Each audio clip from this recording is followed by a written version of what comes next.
Bonjour et bienvenue dans un nouveau VIP. Aujourd'hui, nous sommes au Centre de musique baroque de Versailles avec Nicolas Buchet, le directeur. Bonjour. Bonjour. Alors, le Centre de musique baroque, en partenariat avec le Château de Versailles et France Musique, a lancé une série de podcasts sur la Chapelle Royale.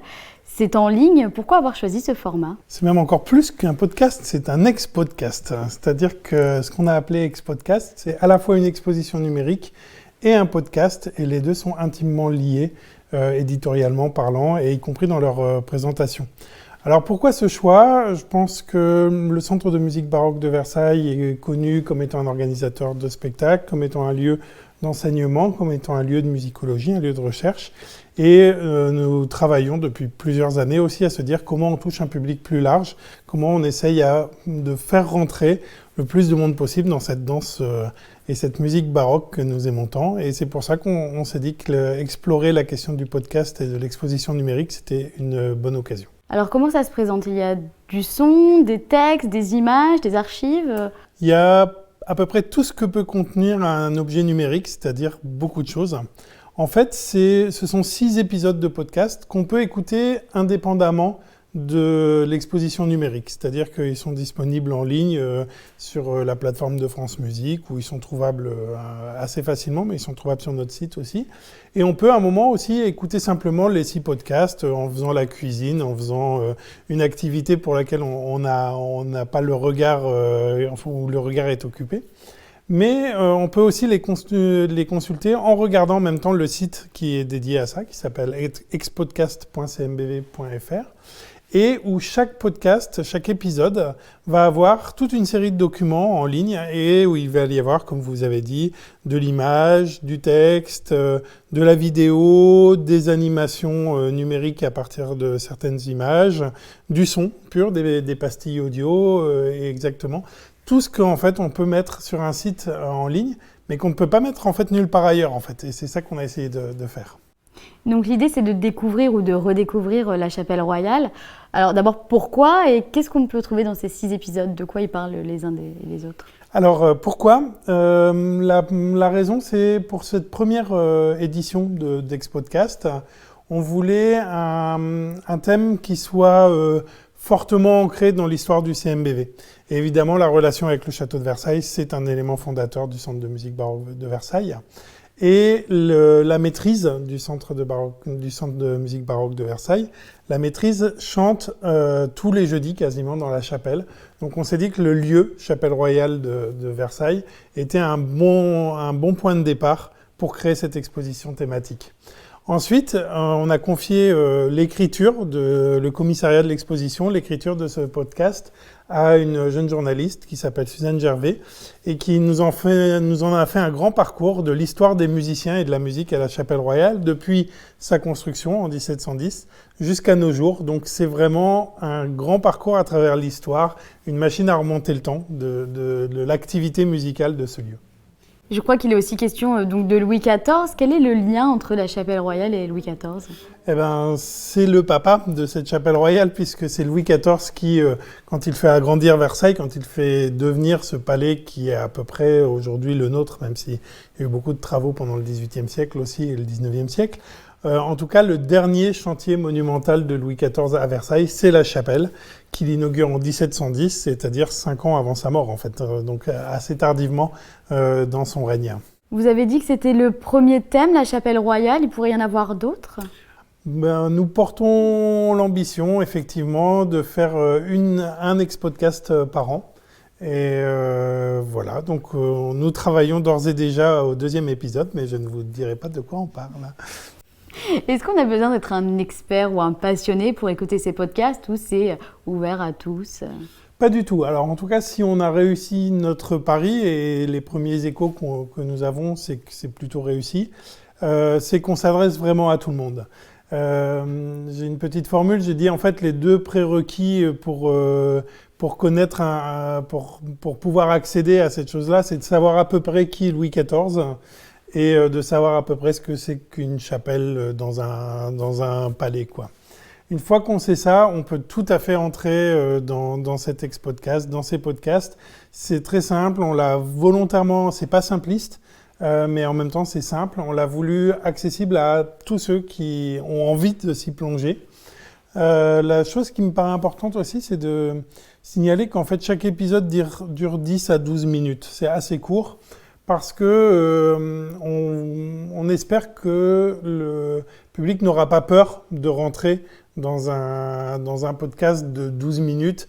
On essaye, c'est intéressant, on l'écoute, c'est pas intéressant, on l'écoute, on l'arrête, mais c'est pas comme commencer une émission d'1h30, même si l'intégralité de ces podcasts font 1h15.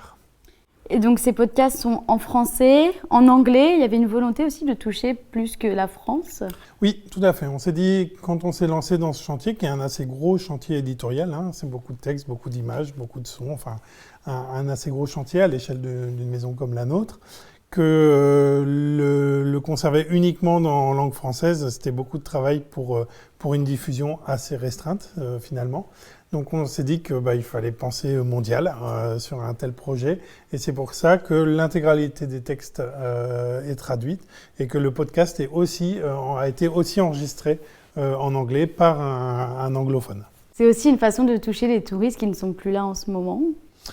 Je ne sais pas si on touche les touristes à proprement parler. En tout cas, on touche tous ceux qui, à un moment, vont s'intéresser de près ou de loin à la musique à Versailles.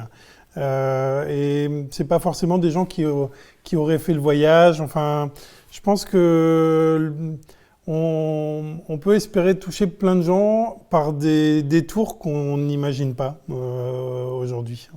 Et les archives, toutes ces photos, ces textes, ils viennent d'où ? En fait, il y a des images originales, c'est-à-dire des photographies qu'on a fait nous, beaucoup de photographies qui nous ont été offertes par le château, qui est Thomas Garnier, un des photographes du château, et qui a photographié un peu la chapelle sous toutes ses coutures. Donc nous, on a réutilisé ces images-là. C'est un des enjeux de notre partenariat avec le château sur cette opération. Et puis après, il y a énormément d'iconographie de l'époque, des tableaux, des peintures.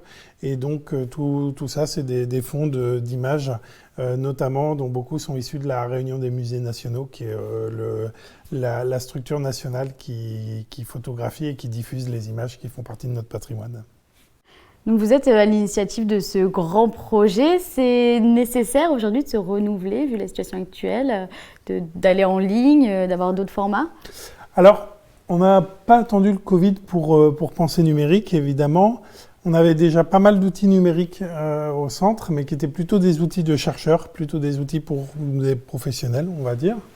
Et ça faisait, honnêtement, depuis mon arrivée, depuis 2 ans et demi, qu'on réfléchissait à un outil numérique qui soit accessible à un plus grand public. On était un petit peu au milieu du gué et on avait du mal à trouver une formule qui nous semblait convaincante. Et le premier confinement a été le vrai catalyseur sur ce projet-là, puisque après l'abattement, après la stupéfaction des premiers jours, j'ai ressorti ce dossier qui était sous une pile en disant un jour on fera un projet numérique pour le grand public, en disant c'est le moment ou jamais, ressortons-le. Et justement dans une situation où on est face à ses ordi, face à sa tablette, face à son téléphone, qu'est-ce qu'on aurait envie de voir et qu'est-ce que le centre est capable d'offrir dans ce contexte.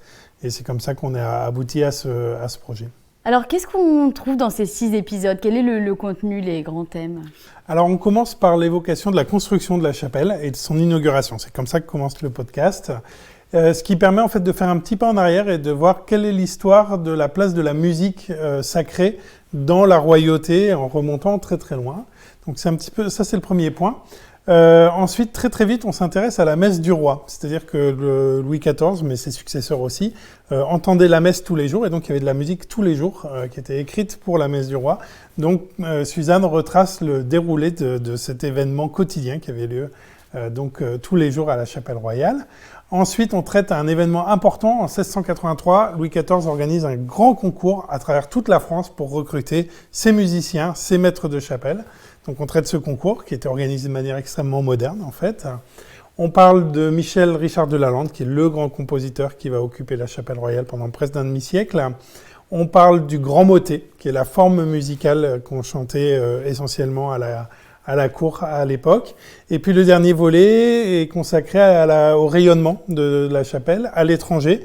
Et qu'est-ce qu'on fait aujourd'hui dans cette chapelle royale ? Quelle est la musique que l'on fait aujourd'hui ?